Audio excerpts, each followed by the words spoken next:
Olá pessoal, quero iniciar esse vídeo pedindo desculpas por não ter postado os vídeos nas últimas 2 semanas. Imprevistos acontecem e aconteceram, em função disso eu não consegui postar. Mas rotina normal, as coisas já se ajustaram. Vamos lá então para o vídeo de hoje. Vamos lá, questão comentada, uma questão fresquinha agora de 2016. A banca IDECAM para assistente de saúde e psicologia do município de Marilândia.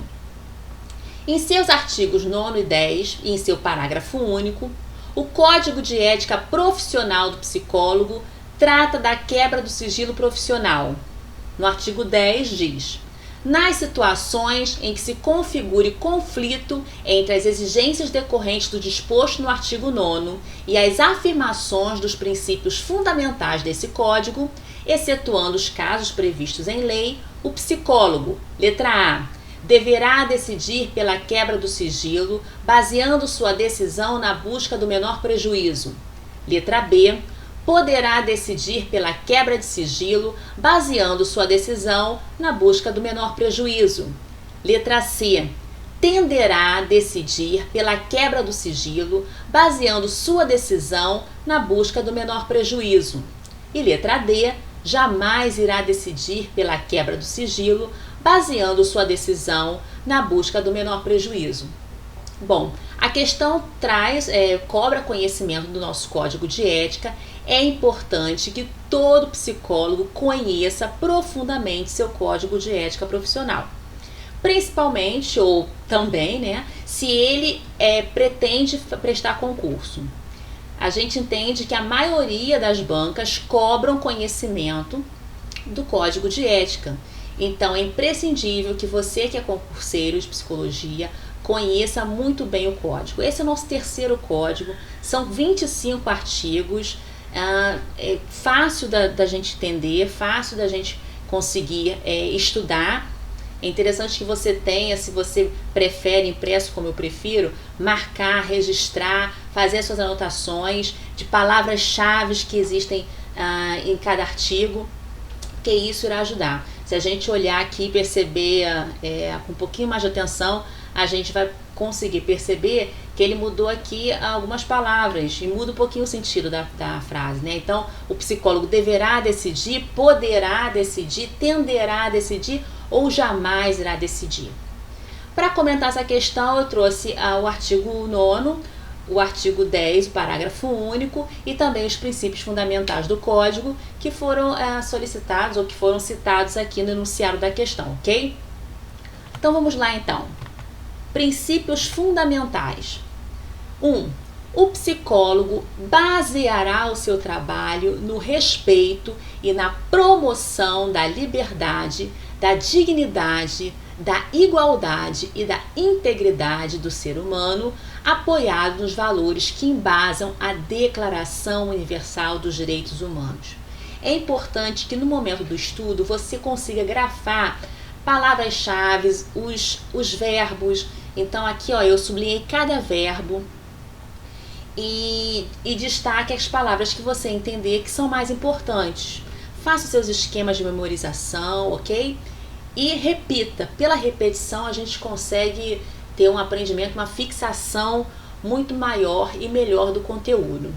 Então o psicólogo baseará o seu trabalho no respeito e na promoção da liberdade, dignidade, igualdade e da integridade do ser humano, apoiado nos valores que embasam a Declaração Universal dos Direitos Humanos.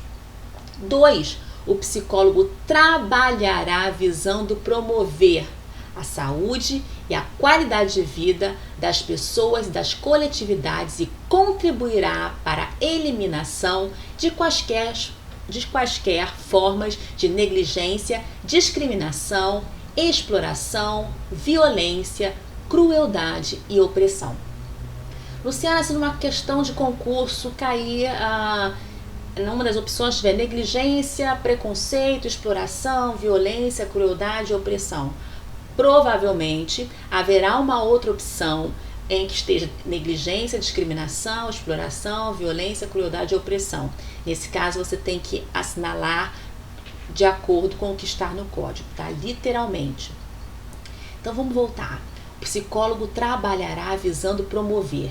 Então, o trabalho do psicólogo visa promover o quê? Saúde e qualidade de vida, tanto das pessoas quanto das coletividades. E contribuirá para quê? Redução, minimização, não, eliminação, ok? Então, contribuirá para a eliminação de quaisquer formas de negligência, discriminação, exploração, violência, crueldade e opressão. Eliminação de quaisquer formas de covende. Covende é a minha estratégia para lembrar de todas essas palavrinhas. Ah, Luciana, mas não está na ordem. Não importa, que não se trata de uma ordem. Então, vamos lá.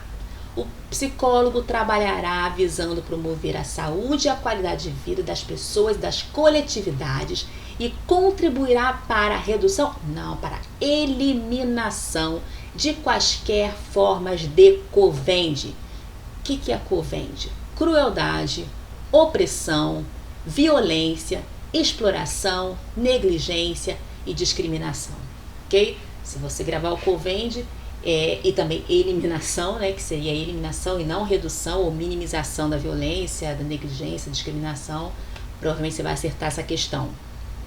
Então vamos lá, próximo. O psicólogo atuará com responsabilidade social, analisando crítica e historicamente a realidade política, econômica, social e cultural. Ah, Luciana, mas para esse não tem uma estratégia? Tem, eu espero que você desenvolva a sua. Mas esse aqui tem também, olha. O psicólogo atuará com responsabilidade social, analisando crítica e historicamente a realidade PESC, política, econômica, social e cultural, ok? Vamos lá, seguindo. O psicólogo atuará com responsabilidade, olha, de novo, com responsabilidade, por meio do contínuo aprimoramento profissional, contribuindo para o desenvolvimento da psicologia como campo científico de conhecimento e de prática. O psicólogo contribuirá para promover a universalização do acesso da população às informações e ao conhecimento da ciência psicológica, aos serviços e aos padrões éticos da profissão. Perceberam que eu sublinhei os verbos, que eu destaquei as palavras? Faça isso no seu estudo. Isso irá facilitar muito, ok? Vamos lá. O psicólogo zelará pelo exercício, para que o exercício profissional seja efetuado com dignidade, rejeitando situações em que a psicologia esteja sendo aviltada, desvalorizada, ok? O psicólogo considerará as relações de poder. O psicólogo considerará as relações de poder nos contextos em que atua e os impactos dessas relações de poder sobre as suas atividades profissionais, posicionando-se de forma crítica e em consonância com os demais princípios deste código. Isso foi questão de concurso já. Então vamos lá. O psicólogo considerará as relações de poder, ok? Considerará. Impacto e nos contextos em que atua e os impactos dessas relações sobre as suas atividades profissionais, posicionando-se de forma crítica, ok? E em consonância com os demais princípios desse código. Agora vamos lá direto para a questão que é o que interessa. Artigo 9º, diz respeito às responsabilidades do psicólogo. É dever do psicólogo respeitar o sigilo profissional.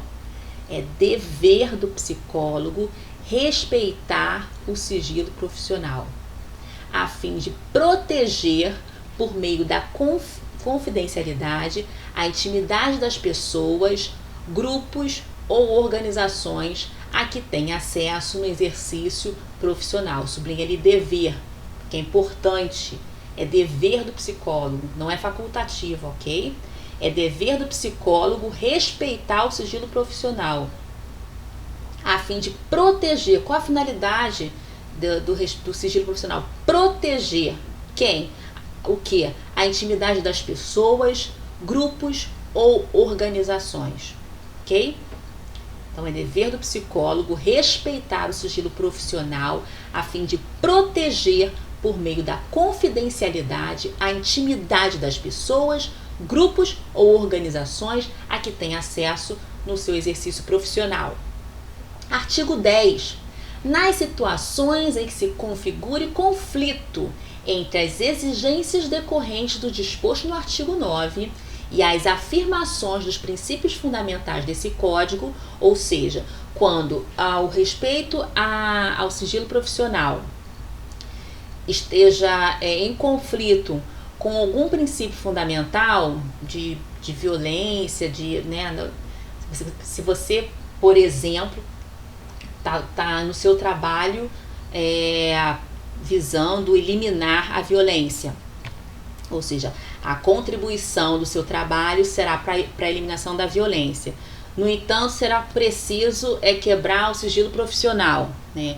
Então é disso que ele está falando. Então, nas situações em que se configure conflito entre as exigências decorrentes no disposto do artigo 9º e as afirmações dos princípios fundamentais desse código, excetuando-se os casos previstos em lei, o psicólogo poderá decidir pela quebra do sigilo, baseando sua decisão na busca do menor prejuízo. Então, ele pode decidir pela quebra do sigilo com base em quê? No menor prejuízo, ok? Então, vamos ler de novo esse artigo 10. Nas situações em que se configure conflito entre as exigências decorrentes do disposto no artigo 9º e as afirmações dos princípios fundamentais desse código, excetuando os casos previstos em lei, o psicólogo poderá decidir pela quebra de sigilo baseando sua decisão na busca de menor prejuízo, ok? E o que diz o parágrafo único? Em caso de quebra de sigilo previsto no caput desse artigo, o psicólogo deverá restringir-se a prestar as informações estritamente necessárias, ok? Então, obrigação do psicólogo na possível quebra de sigilo, em caso de sigilo, prestar informações estritamente necessárias, ok? Então, vamos lá voltar à nossa questão. Em seus artigos 9 e 10 e em seu parágrafo único, o Código de Ética Profissional do Psicólogo trata da quebra de sigilo profissional. De fato, foi o que a gente viu. No artigo 10 diz, nas situações em que se configure conflito entre as exigências decorrentes do disposto no artigo 9º e as afirmações dos princípios fundamentais do Código, excetuando os casos previstos em lei, o psicólogo, letra A, deverá decidir pela quebra de sigilo, poderá decidir pela quebra de sigilo, tenderá a decidir pela quebra de sigilo ou jamais irá decidir pela quebra de sigilo. Como a gente viu ainda há pouco, ele poderá decidir pela quebra de sigilo baseando sua decisão na busca do menor prejuízo. Está aqui na opção B. Poderá decidir pela quebra de sigilo baseando sua decisão na busca do menor prejuízo. Letra B, de fato, né, a banca fez uma cobrança literal do código. Então, opção correta, opção B. O psicólogo poderá decidir pela quebra de sigilo, baseando sua decisão na busca do menor prejuízo. Então é isso, pessoal. Questão simples. Espero que vocês possam realmente estudar o nosso código, fazer as suas anotações, fazer seus registros, porque realmente esse conteúdo é pedido nos concursos e normalmente as questões são muito simples, não há nada de complexo que cobra interpretação. Então, são questões relativamente fáceis, estude o código, não se permita errar uma questão sequer sobre o código de ética, combinado? Então tá bom, um beijo e até o próximo vídeo.